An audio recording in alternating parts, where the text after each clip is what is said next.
GI tract is pretty straightforward. It's it's your mouth right the way through to the other end. Yeah. So it's the tube that you are. Yes, the tube that you're entirely built around. One big tube from top to bottom. Man, I was researching this episode the other day, and obviously I was reading about the GI tract, and I try not to think about it too often, because when I do think about it, I'm like, that's the most important part.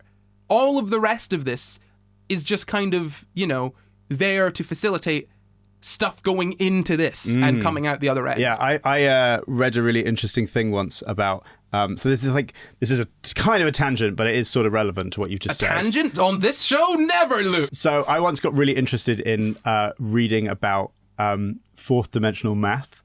And in fourth dimensional math, they have this idea called a flatlander, right? And this is how they essentially try to explain the fourth dimension is by saying, right, imagine our 3D world was actually 2D and everyone lived on a flat world. Oh, yes. And one of the interesting things about flatland, i.e. like one of the interesting things about if you had some organism that exists in 2 dimensions is they wouldn't be able to have a GI tract because there would just be, if you imagine like any piece of paper, if you cut a hole down the middle, it would be 2 pieces of paper. Yeah. And this is the amazing thing about, we have a hole running from the top to bottom of us, but because we have the 3rd dimension, that doesn't cause us to fall apart. Yeah. But if we had the 2nd dimension, you wouldn't be able to have a gastrointestinal tract. Yeah. So, if you want to picture this in your head, if you picture like a cross-section of a person, right?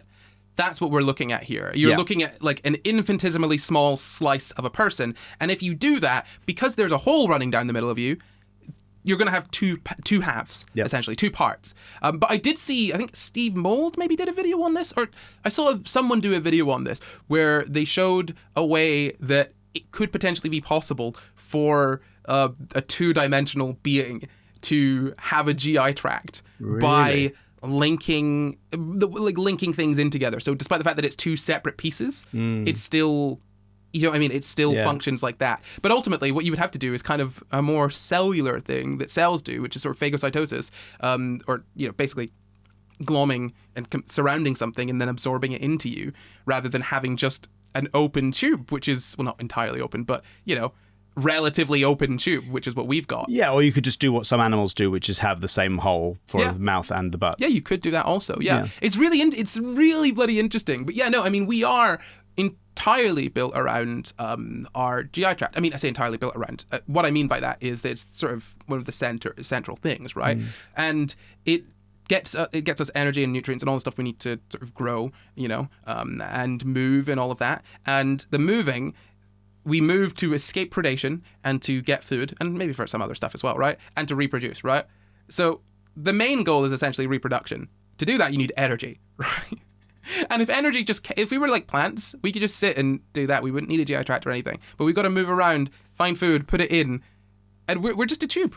Your arms are just there to make food go in the tube and make it easier for you then to reproduce. Starting to sound like an incel, Corey. Man, I'm just saying, right? It's weird to think about. The goal is reproduction. It's weird to be a tube, Luke. I don't like it. It's weird to think about. Like, if you imagine like a circular wall, right? Like a wall that's like in a circle, but it goes up, but in the middle is like empty space. That's kind of like what you are. Like you are orbiting a central gap of air. Yeah. Like when you think of you and then everything's contained inside of you, but actually you're like wrapped around this empty space where your food goes through and like gets absorbed by the walls. Your inside and outside are like very different, right?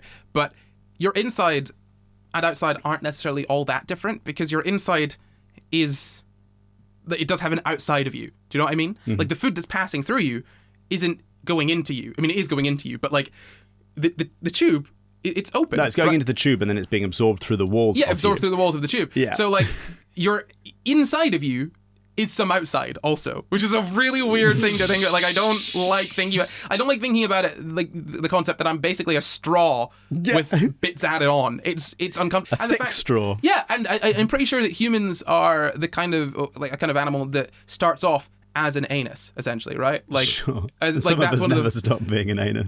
It's very true, like, or not necessarily an anus, but I'm to vastly oversimplify it. Essentially, like the butthole is apparently one of the first things that sort of forms. Yeah. And then it kind of goes from there, which kind of makes sense because it is like, it's a tube. You want to build things around, right? And it's so strange to think of yourself as being like one piece with like a hole in the middle. It's so strange. You don't think of yourself as a straw, you think of yourself as a solid thing. But you're not.